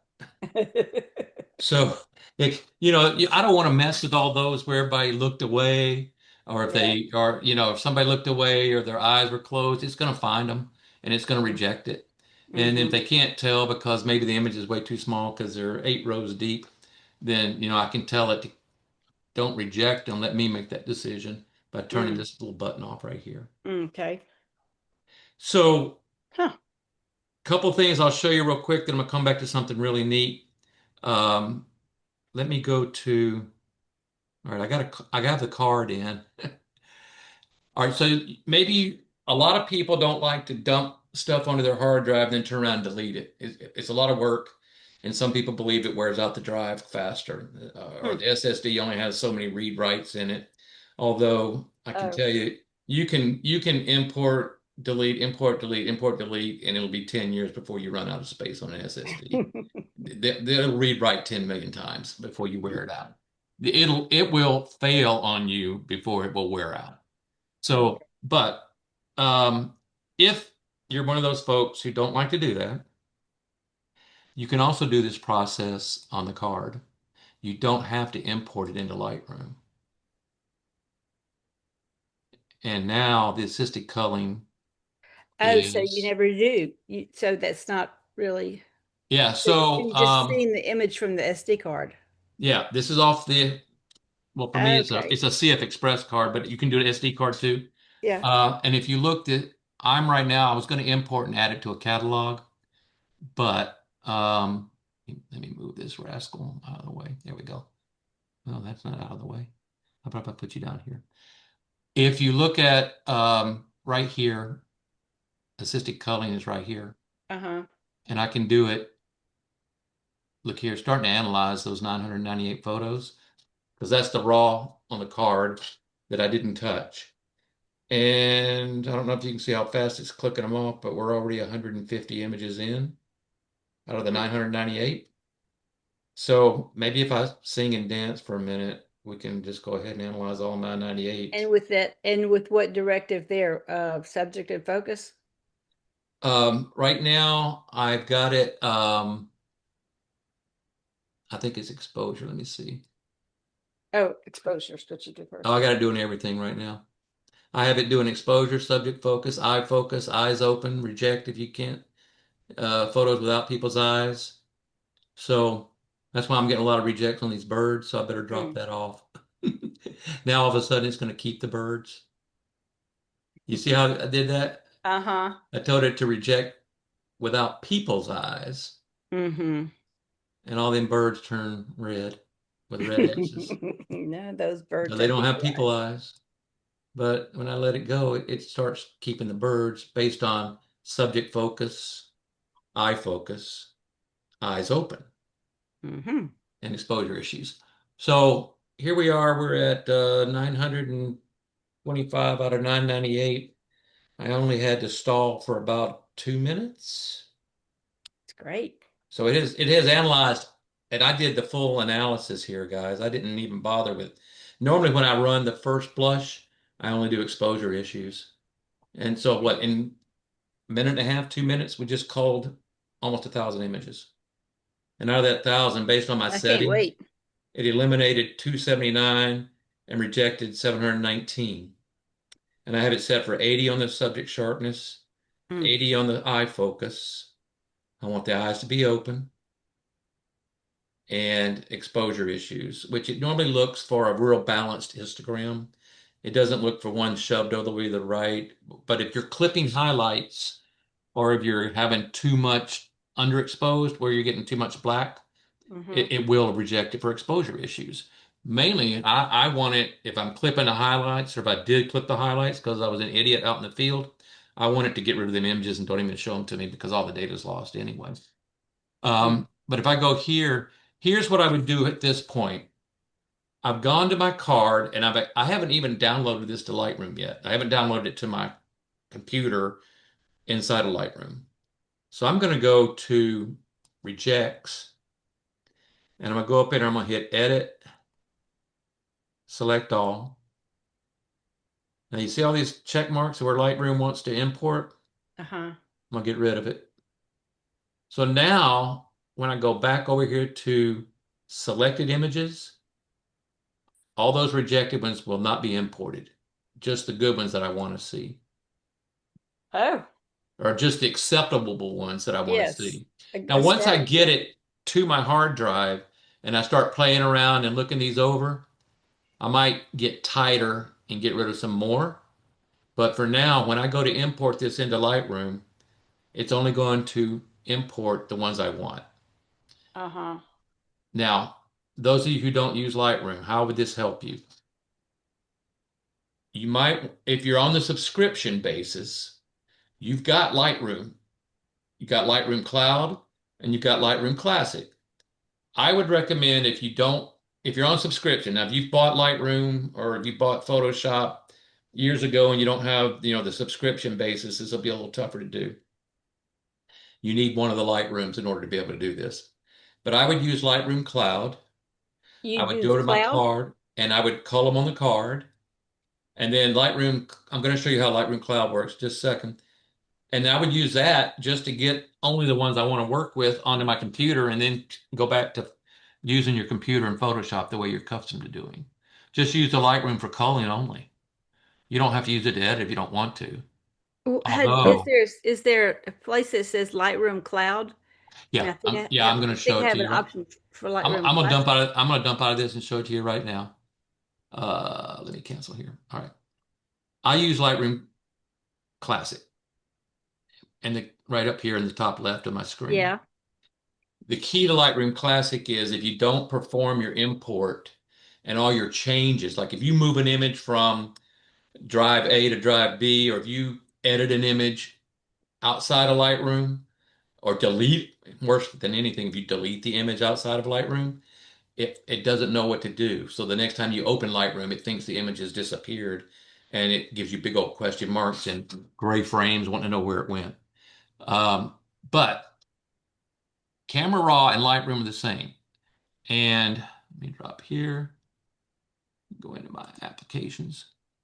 So when you have the Adobe subscription, Yeah. you get Bridge, you get Lightroom, you get Lightroom Classic, and you get Photoshop. You also get Photoshop Beta. I just don't have it installed. So all of these are available to you if you're on the subscription basis. And I hope if you are, you're on the $10 a month one. The $10 a month one gives you all this. Now they upgraded, they made a change in policy back in June that you have to pay annual instead of monthly if you want to stay on $10 a month. Mm-hmm. But I just pay the 120 once a year and I'm done with it. And I get all these. So Lightroom Cloud is what they call it Lightroom now. Somehow in its marketing, Adobe, somebody needs to be fired. They took what was Lightroom, called it Lightroom Classic, and created a new Lightroom, which you could only access through the cloud. And it confused the heck out of a long-time Adobe users. Yeah. But I'm going to open Lightroom Cloud and show you how you can do culling in the cloud. But they made one improvement about a year ago. Now you don't have to go in the cloud. It will read your local. So it used to be just this right here where I'm waving up here in the top left. Mm-hmm. You had to be in the cloud somewhere and you had to upload images to the cloud and then you could work with them. And Mm-hmm. they finally got wise and said, well, a lot of people will use a more simplified Lightroom. They just don't like the catalog part of it. They don't like the digital asset management. They got their own system. They put everything on their hard drive in chronological order or under names, that they remember. And so they Mm-hmm. don't need the catalog. Okay. And so they went to a more simple Lightroom, and that's what this is. Still has the little pie over here, just like Camera Raw. Okay, for masking. Still has the little filters and editing, cropping. None of that's different from Camera Raw. They're both 99% the same. No change, no difference. You don't even Mm-hmm. have to go to a filter and drop down to a Camera Raw filter. You're just right there in it. Again, I'm not bright enough to know how to use Photoshop, but I learned how to do this.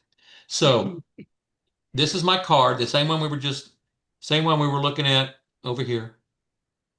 The only difference is I'm telling it that this is one of my drives instead of, I got my main data drive and you see all my little backup drives. But this is the card, my Nikon Z8 folder, and here's all the birds that we shot that day. And I can do assisted culling right here. Okay.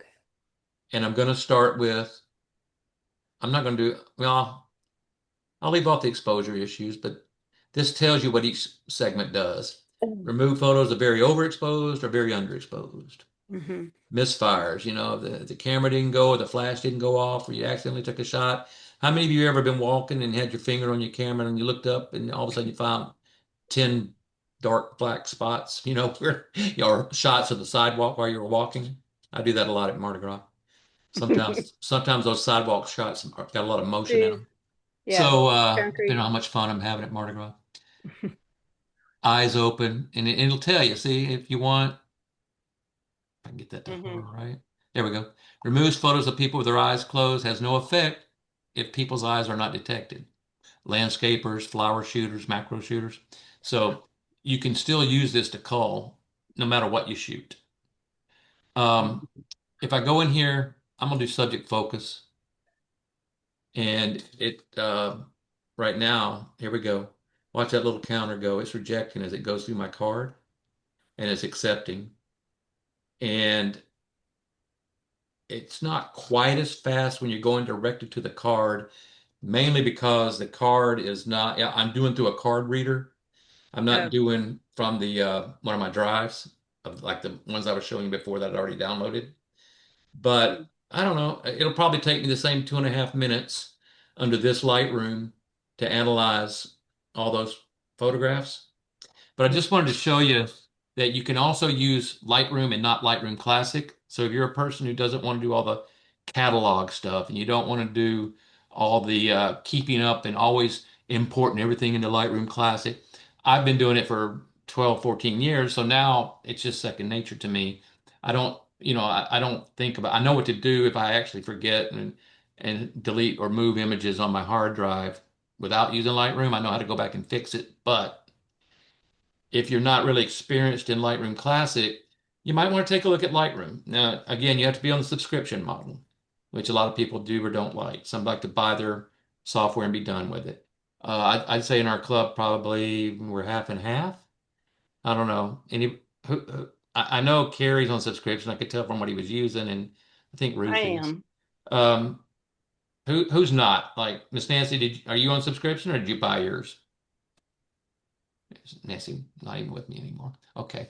Um, you got to be on subscription model to be able to do this Lightroom. However, here's an advantage for you. You can call from your card. You can download to a drive, and you don't have to do it inside. I mean, you get it once you get it downloaded to a drive, you're Mm-hmm. done. Close Yeah. this Lightroom and go back to editing your old way in Photoshop. You don't need this Lightroom does not have a catalog. This Lightroom does not keep up with all your changes and movement and all the because the other Lightroom Classic is a digital access base, is a digital asset management, which Now, is in which the one old is days. Anybody ever worked in DOS 2.0, you remember the old access drives and things that you had to do for database management. so? Which one So, has the albums? pardon? Which one has the albums or This one, this the one. Yeah, classic? yeah. It calls it albums instead of folders. Okay. So it's a little bit different nomenclature, but if you don't want to get into Lightroom and you really don't want to use Lightroom to edit, you just want to use it to cull and make your Uh-huh. life a little easier when you have a lot of photos to go through, Mm-hmm. you can do this process right here, right now that I'm doing, and it's still cranking away. Um, and then just use this to drop them into the drive you want, Okay. and then get out of it, right? Mm. And that way you don't have to be a Lightroom expert, but you can use Lightroom to save you a lot of time.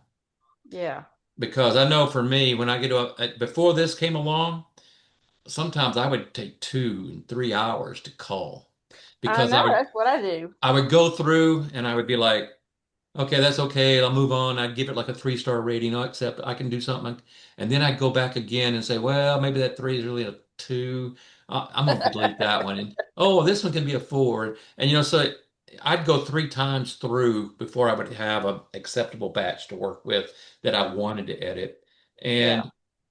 And one thing I've learned about myself, the longer I've been at this, and even in the 2 or 3 years I've been in the club, I've gotten more particular because I'm learning and I'm growing.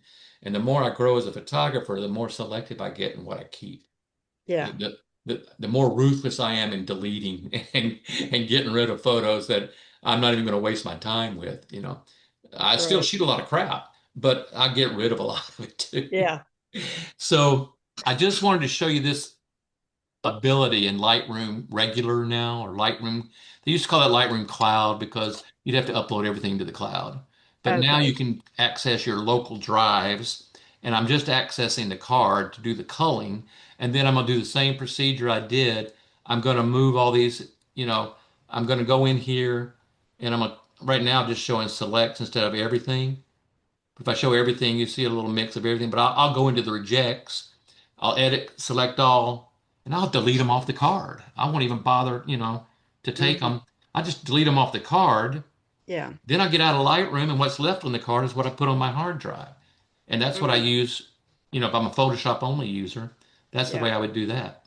So you keep the ones that have been culled. The ones that have what? You keep the culled and the unculled. Sometimes. Yeah. But as I'm getting more trust in this system, and I'm Right. figuring out what settings work for me, Yeah. and as the system learns what you consider a good or a bad photo. Mm-hmm. I'm getting to where now I don't keep these rejected ones. I only Yeah. keep these green ones right here. Mm-hmm. And you can see You know what I found out, Mike? uh-huh. Like since your trust is a little sketchy on that, like I'll lower, my acceptability to about the 50-60% range. It gives me a little bit more working room. Yep, right But here. Right here. I And I mentioned that when we started, and you might have still been getting signed back on. Um, I'm using 50. I tightened up for this because I wanted to speed up the process on showing how you could use it just to delete from a card. But mhm. when I first started, I was around 50. And as Oh I've yeah, I gotten just delete. yeah, as I've gotten more trust in it, Kerri, I go up here to 70 and higher, 80, about being in focus. And then the Hmm. exposure issues, I'll do the same. And then for the eye focus, look here, I'm up here at 75, and on the eyes open, same thing. So I used to be right in here at the 50 mark, and I was getting double this amount. But if you see right now, by being closer to 80, I'm going to wind up with about 200, and I think we're almost done. Yeah, about 260 photos that were acceptable. I rejected 700 already out of the 998. There, it's done. Okay, that coming off the card and being on Zoom and having both Lightroom Classic and Lightroom open, it took me 4 or 5 minutes tops to go through 1,000 photos. Yeah, it's not So too bad. if you're not on Zoom and you don't have two Lightrooms open and you've got a fast card, and I have a T4 cord going in, so it's a Thunderbolt 4, so I get a pretty fast transfer rate. You probably could do all these in about 2 minutes. About 2 minutes. You have a T4 cord going into what?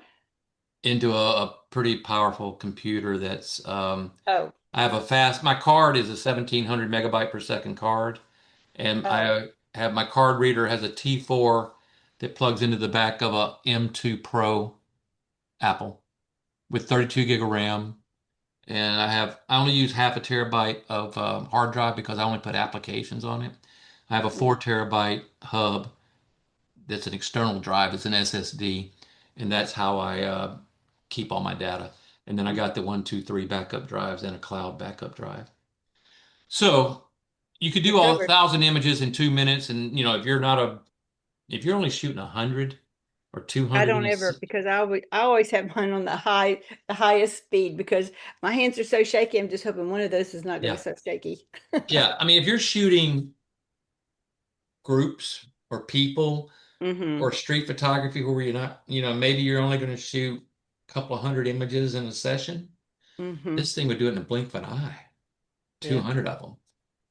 But I wanted to show you how Lightroom, instead of Lightroom Classic, you could use it for culling, because right now that it's finished, I would go right here to reject, edit, select all, and I'm going to take all these right here and I'm going to delete them. Mm-hmm. I'm going to use a remove command wherever the heck it is, and I'm going to delete these right here. No, you're not. Yeah, it's on the card. I don't care. I've already downloaded it 3 times. Okay, okay. Look, right here. Delete 717 photos. Yeah. Boom. I'm gonna do it right in front of your eyes, Maureen. You ready? That's my Yeah, problem. I hate to delete. uh, I've got the entire card down on 3 different drives. So Oh, I'm there not you go. worried. There But you go. but look, for those of you who don't use Lightroom and you prefer Photoshop only and you're working off your hard drive for your photos, now you got these that are left on the card. I'm gonna close Lightroom and I'm just gonna go to my card and I'm gonna move them to the hard drive, copy them over. And yeah, now I only got to work with 250 images, right? We go right here. Come on, baby, open for me. And here's all the images, but there's only 200 on here now. 200, Mm, 282 items. So now I can grab all these and drop them onto Mike's data drive, and away I go. And I've already download. called them in 2 minutes. I've called out That, that's 717 great. images. But if you're a subscription holder of photos of Adobe, and you got the photographer's plan where you got Photoshop and Lightrooms, all of them, Yeah. use this one to do your calling. I'm gonna try You it know, some tonight. people use photo mechanic that are high volume shooters. I used prior to this, I used this one right here, a fast raw viewer. And I demonstrated this one a year ago when I showed my workflow. But the culling, it's really, and look, the more I do it, the more I use it, the more I trust it. And I'm gonna tell you, it's phenomenally accurate. And and much as I don't like to admit that I have out of focus photos, I do occasionally. As much as I don't like to admit that I don't pay attention to my camera settings when I'm shooting, I do occasionally get some dark ones. But, fast raw viewer would not do the culling for me, and this does. All right, one last thing I'm going to show you. And for those of you who think to yourselves, rightfully so, man, he's still got a lot of images in there. That's a lot to have to deal with. And I say, you're right. So I'm going to go up here and show you what I did.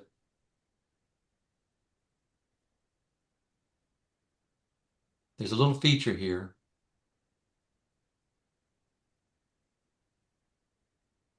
Select. What happened here? We didn't reject them all. Oh, I must be on the wrong drive.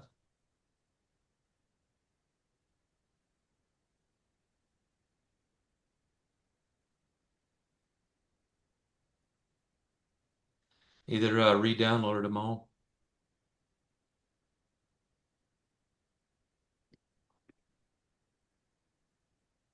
Here we go.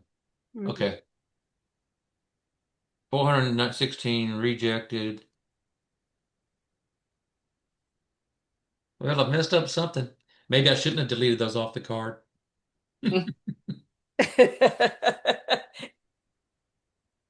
He's going to Here we go. restore I'm them back. I'm after we back get now. I off. got it where I want it to be. All right.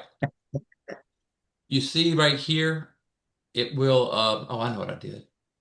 Let's go back here and get more green. I tightened up all these things and I told it to reject without people's eyes. That's why it took a lot out. I got to put it back on a setting for animals. All right, here we go. It's all spread out, but there's this one little feature right here called auto stack. Now, it's not the same as you think. Like when Kerri was doing the 8 images that he Stacking. stacked, it really should be called auto group. It groups similar images. Oh, I like that. So when I hit this button, I can stack them by capture time or by visual similarity. Hmm. And in this case, I did it by visual similarity. And so I'm going to unstack one just to show you.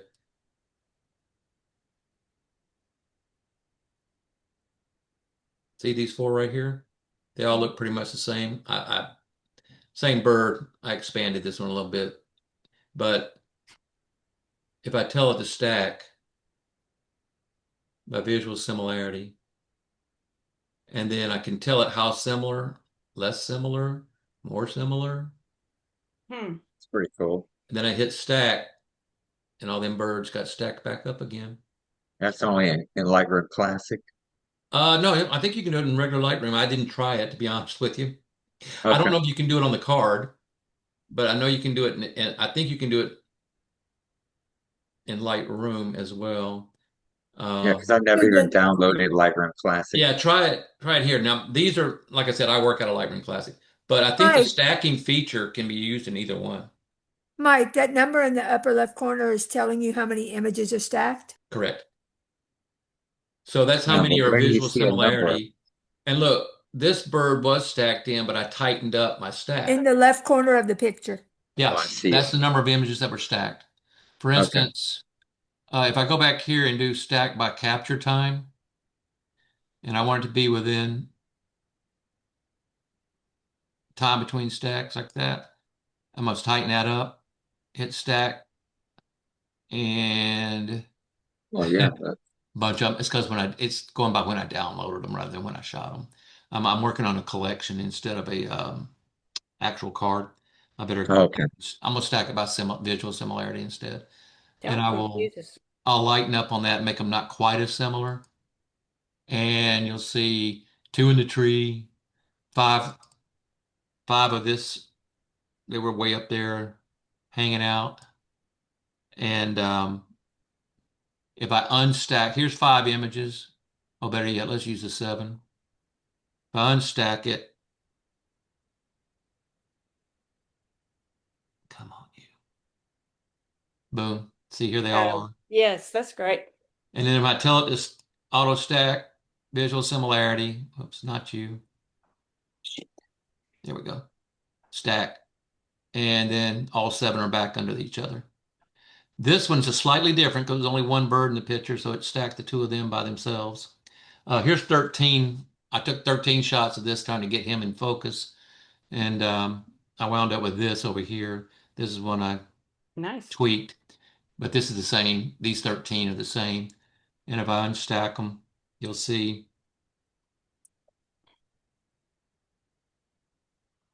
it was all this run all the way through here. Mm-hmm. Well, And the Mike, bird, what is the real advantage of stacking?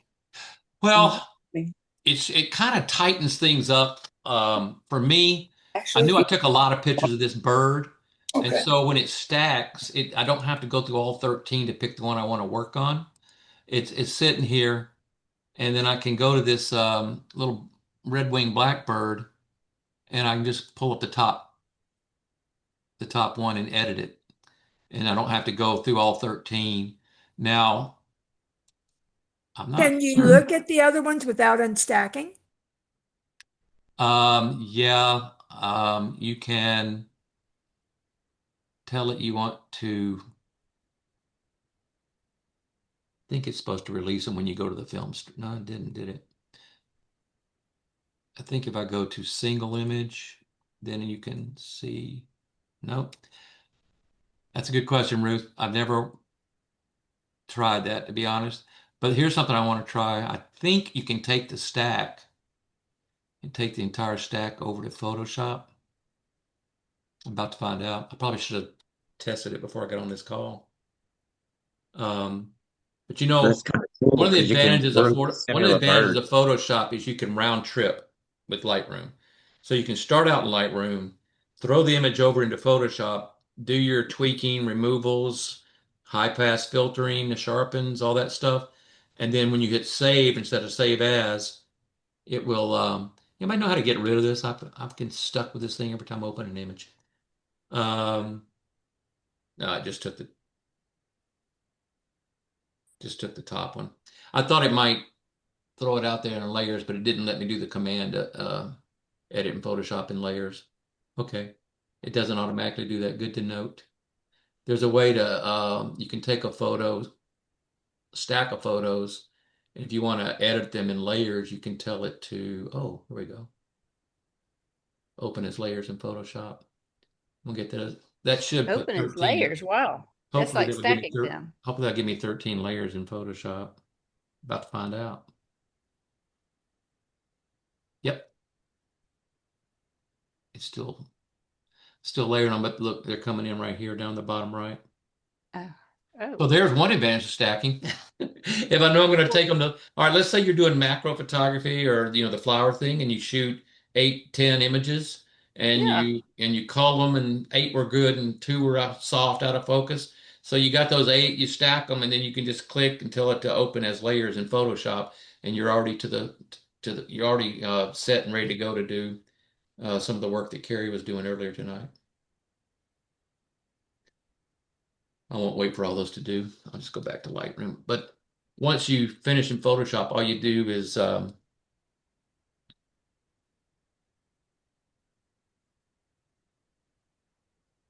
you go File. It's still and you save instead of save as. Everybody knows that probably. That if you do a file and just hit save, but not tell it where, don't tell it save as, Mike's Drive, Pretty Bird / Cameron Parrish folder. You just hit save and Yeah. then you'll see it start to save down here on the save bar. And then when you go back to Photoshop, it'll be there. So it's Oh, called it'd round still be tripping. there. Yeah, it's called round tripping. So you start in Lightroom, finish it in Photoshop, save it, and it'll come back to it'll come back to Lightroom just like you did it in Photoshop. Now Oh. it went down to just one image. I think that might have been me messing around. They're all right here. Okay, I They're saw right the here. other 13 in the top right corner after I said that. Oh, yeah. Um, It took just that one image and saved it. yeah. So here's the 13. And then I didn't hit save. This one image was already had that here. And It's still 13 up here. I see them. But if you were doing macro work and you had 10 or 12 images and you did 5 subjects, so you had 60 images and you didn't want to cull through them all to see which ones were precise, you could use the culling technique to get it down to your manageable number and then, have them here in Lightroom, stack them, and then have it edit in Photoshop as layers is the command you go through. You go up Lightroom. Right here in Lightroom, you go to Photo, edit in, and instead of just edit in Photoshop, go down here and say open as layers in Photoshop. Huh. And then That is that gives really you, cool. yeah, that brings you back over here to Photoshop with all the layers. So They work well together. yeah, it's a handy thing to have. Like I said, if I was a little more intuitive thinking and a little brighter, I might be able to figure out how to use Photoshop better. I wish I was as talented as folks like Kerri, but for now, I get by in Lightroom. So Oh my gosh. I think Lightroom came out after I started using Photoshop. oh, it did. Photoshop was what, 25 And years ago, maybe? Lightroom, Lightroom came out somewhere in the early 2000s. Photoshop came out in the 80s. Anybody know for sure? I don't know. I haven't been using it that long, but I guess once PCs became when common. Lightroom didn't do that much at the time either. Yeah, the early versions up until it got to like Lightroom version 6 is where it kind of got powerful to use. Yeah. And then after that, they started going subscription model, and a lot of people just stopped at Lightroom 6 because they were happy with They had it all the did the new. proprietary version did what they wanted to do. And I first encountered Lightroom. Um, so I got back into photography in 2007 and after a 50-year layoff. And by then, Lightroom was I started out using Picasa Yeah, and I did too. way back when, and I only shot in JPEG, and then Oh yeah. then I went through that phase where you shoot JPEG and RAW, then you realize why am I wasting disk space on JPEGs? Everything I want's in RAW, I can always export it to a JPEG. But so then I Forgot finally about got, Picasso. trusted myself enough to shoot in RAW only, even my Mhm. sports and stuff and my wildlife stuff. Um, but yeah, it's gotten to where I really think philosophically, I won't be surprised if in 5 years Adobe has almost merged Photoshop and Lightroom together into one. Yeah. Once they have their subscription base locked in to where you're too invested to get out of it. Because I've looked at, I will say this, I had Topaz as my sharpener and denoiser, but Lightroom has a denoiser in it, and it's almost as good as Topaz's. They've done some independent testing, and Huh. so if you're unaware of that, this denoise feature here, How does it compare to Photoshop? the denoise, Yeah. they're the same. It's Hmm. Camera Raw and Lightroom, the Oh, same okay. same software, Good. same Yeah. platform. Okay. So it's exact same. Oh. Um, and compared to Topaz, I think the denoise feature holds its own with Topaz. The sharpening features, are obviously. I recently got out of Topaz because they went to a subscription model and it was costing more than Lightroom and more than Photoshop. If you're using Topaz, don't upgrade to the studio. Stay with Don't what you upgrade to got. what? Don't let them upgrade you to Topaz Studio because then you're going to be on subscription at about 49 bucks a month. Right. Um, Just I, keep I the I old. got Just tricked keep into the it and old. I canceled. I now use DxO Power 5 to do my noisy images to get rid of. Hmm. So like if I let me see if I can find a noisy one. You can buy it one and done. Yeah, one and done. I think I got it on sale for $69. Mm. And I was looking at a bunch of different things because if Adobe ever were to raise the rate on Lightroom to where it got outrageous. I'd want to buy a proprietary that I didn't have to keep paying monthly. But I mean, they keep upgrading the features so much that it's almost making it bulletproof, you know. Mm-hmm. It's almost so easy now. I mean, a lot of the things, even in Photoshop, even I'm figuring out how to do. So that's why I know it's really, really easy. I couldn't get this This has guy been a sharp. great evening, both of you guys. Yeah, I think that, oh, we're out of time. Okay, good. Well, if there's any questions, guys, just ask me when I see you or email me and I'll be glad to. I'll try to go through it quick, but it takes more time than you think it This was will. wonderful. This was great. Hey, Maureen, Yeah. I emailed you a picture of my setup and a picture of a final image so you can kind of Oh, see. good. Oh, good. It's nothing fancy, I promise you, Okay. Then but it I might, works. yeah. Well, thank you so much, Carrie. We really enjoyed that too. This has been a great evening, you guys. It was fun. I hope you enjoyed it. I mean, Thank fun being you. with you. Thank you, Kerri. Enjoyed You're both welcome. presentations. Thank you. Thank you guys. Y'all did great. Hasta Mm-hmm. la vista.